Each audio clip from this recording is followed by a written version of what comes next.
میرے کہنے پر سائمہ پھیکی سی ہنسی ہنسنے لگی۔ ایسا تم سوچ رہے ہو، لیکن بالکل بھی ایسا نہیں سمجھتی۔ اپنے شوہر کی محبت کو کبھی دل سے بھلا نہیں پاؤں گی۔ سائمہ کی بات سے میرا دل دکھا تو تھا، لیکن پھر بھی میں نے ہمت کر کے اس کا ہاتھ اپنے ہاتھ میں لیا تو وہ ایسے پیچھے ہٹی جیسے اسے بجلی کا کرنٹ لگ گیا ہو۔ مجھے دیکھ کر کیا تمہیں اپنے بھائی کی یاد نہیں آئی؟ دیکھو میں نے اس کے کپڑے پہن رکھے ہیں، وہ تڑپ کر بولی تھی۔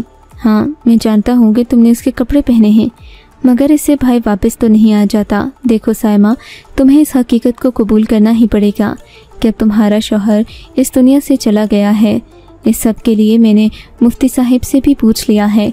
ہم نے شرعی کام کیا ہے، اس میں گناہ والی کوئی بات نہیں کہ تم خود کو مجرم ثابت کرو۔ خدا جانتا ہے کہ اس سے پہلے میری نیت بالکل صاف تھی۔ بھائی کی وفات کے بعد بھی میں نے تمہیں کبھی اس نظر سے نہیں دیکھا، لیکن اب وقت اور حالات بدل گئے ہیں۔ بدلتے ہوئے وقت کا تقاضا یہی ہے کہ تم مجھے اپنے شوہر کے طور پر مجھے نہیں قبول کرو گی۔ تمہاری زندگی میں کوئی نہ کوئی تو آئے گا ہی۔ سائمہ نے میری بات سنی تو بولی، میری زندگی میں اگر تم نہ آتے تو کوئی نہ آتا۔ صرف تمہاری ضد اور امی ابو کی وجہ سے مانی ہوں، ورنہ تو میں نے زندگی میں کبھی دوسری شادی کرنے کا سوچا بھی نہیں تھا۔ مجھے لگتا ہے جیسے میرا شوہر زندہ ہے اور میں اس سے بے وفائی کر رہی ہوں۔ ایسا نہیں ہے، ہم نے کئی جگہوں سے پوچھا ہے، ان کا کوئی اتا پتہ نہیں ہے۔ سائمہ، تم خواہاں ہی خود کو ہلکان کر رہی ہو۔ دیکھو میں تمہارے لیے دنیا کی ہر خوشی لا کر تمہارے قدموں میں ڈھیر کر دوں گا۔ میں نے کہا تو سائمہ نے مجھ سے پرسوچ انداز میں دیکھتے ہوئے پوچھا، اگر میں کہوں کہ تم مجھے کچھ وقت دو تو کیا تم مان جاؤ گے؟ کس کے لیے وقت دوں؟ کیا تم مزید انتظار کرنا چاہتی ہو یا اپنی قسمت کو آزمانا چاہتی ہو؟ میرے پوچھنے پر سائمہ اٹھ کر کھڑی ہو گئی۔ اس نے لال دوپٹہ اتار پھینکا اور ایک سادہ سی چادر اڑ کر بولی، اگر تم مجھے صرف رات کا موقع دے تو بھی میں تمہاری شکر گزار رہوں گی۔ تم خود کو میرے لیے غیر محرم ہی سمجھو، تم یہ نہ سمجھو کہ میں سائمہ ہوں تو مجھے اپنے بھائی کی بیوی سمجھ کر بات کرو۔ دیکھو میں نے اس رشتے کو دل سے قبول نہیں کیا، صرف تمہاری ضد کے آگے ہار مانی ہے، لیکن خدا را تم مجھے صرف ایک رات کا موقع دے دو اور وعدہ کرو کہ اگر اس ایک رات میں تمہارا بھائی واپس آ گیا تو تم کوئی گلہ شکوہ نہیں کرو گے، اف کیے بغیر مجھے اس رشتے سے آزاد کر دو گے اور کوئی الٹی سیدھی حرکت نہیں کرو گے۔ سائمہ کی یہ بات سن کر میرے دل میں سوچا کہ ایک رات میں کیا ہی ہو جائے گا۔ ٹھیک ہے، اور اگر بھائی نہ آیا تو؟ میں نے شرارتی انداز میں پوچھا۔ تو پھر جو تمہاری مرضی، میں تمہیں کچھ نہیں کہوں گی، جو تم چاہو گے ویسا ہی ہوگا۔ چلو ٹھیک ہے، میں تمہاری یہ شرط بھی مان لیتا ہوں۔ میں نے آنے والے وقت کا سوچ کر کہا، کیونکہ میں جانتا تھا جو بھائی 4 سالوں میں نہیں وہ ایک رات میں کیوں کر آ جائے گا۔ میں ادھر کمرے میں ہی بیٹھ گیا۔ سائمہ نے مجھے سوالیہ انداز سے دیکھا تو میں نے کہا، آج کی رات میں بھی جاگ کر ہی گزاروں گا۔ میں جاگ کر تمہارے ساتھ بھائی کا انتظار کروں گا، اور پھر جب صبح تم ہار جاؤ گی تو تم خود مجھ سے اظہار محبت کرو گی، ورنہ میں اگلا دن بھی جاگتا رہوں گا۔ میری دیوانگی پر اس نے تعصب سے سر ہلایا اور غسل خانے میں چلی گئی۔ اس نے وضو کیا، باہر نکلی تو خود کو اچھی طرح سفید چادر میں لپیٹا ہوا تھا۔ اب وہ سجدے میں چلی گئی، دعائیں کرنے لگی، کبھی حاجت کے نفل پڑھتی تو کبھی اللہ کے سامنے گڑ گڑا کر دعائیں مانگتی۔ میں نے اسے جتنا تڑپتے روتے بلکتے دیکھا، شاید ہی آج تک کسی کو اتنا تڑپتے دیکھا ہو۔ وہ اللہ سے دعائیں کر رہی تھی، یہاں تک کہ دروازے پر دستک ہوئی تو میں نے حیرت سے سوچا کہ اس وقت کون آ سکتا ہے۔ سائمہ کی حالت بالکل ایسی تھی جیسے وہ مر جائے گی۔ اس کی تڑپ، اس کی سے پکار کا طریقہ مجھے دل ہی دل میں احساس ندامت میں مبتلا کر رہا تھا۔ میں نے اٹھ کر دروازہ کھولا تو سامنے 4 آدمی کھڑے تھے، ان کے ساتھ میرے بھیا بھی موجود تھے۔ بھیا کو اتنے عرصے بعد دیکھ کر مجھے سمجھ نہ آئی کہ میں خوشی کا اظہار کروں یا پھر اپنا غم مناؤں۔ میں ملی جلی کیفیت کے ساتھ بھائی کو دیکھ رہا تھا۔ بھائی نے آگے بڑھ کر مجھے سینے سے لگا لیا، مگر میں ان سے نظر نہیں ملا سکا۔ جس دروازے سے وہ اندر آئے تھے میں اسی دروازے سے باہر نکل گیا۔ اس کے بعد کیا ہوا میں نہیں جانتا۔ اپنے کاغذات حاصل کرنے کے بعد میں بیرون ملک چلا گیا۔ آج بھی پردیس میں اپنی زندگی کی تنہائیاں کاٹ رہا ہوں، مگر مجھے گھر جانے کی ہمت نہیں ہوئی۔ آپ کے خیال میں میرا اگلا لاہ عمل کیا ہونا چاہیے؟ مجھے نہیں سمجھ آتا کہ اب میرا سائمہ کے ساتھ کیا رشتہ ہے۔ کیونکہ اب حالات دوبارہ بدل چکے ہیں اور یہ سب بھابھی کی دعاؤں کا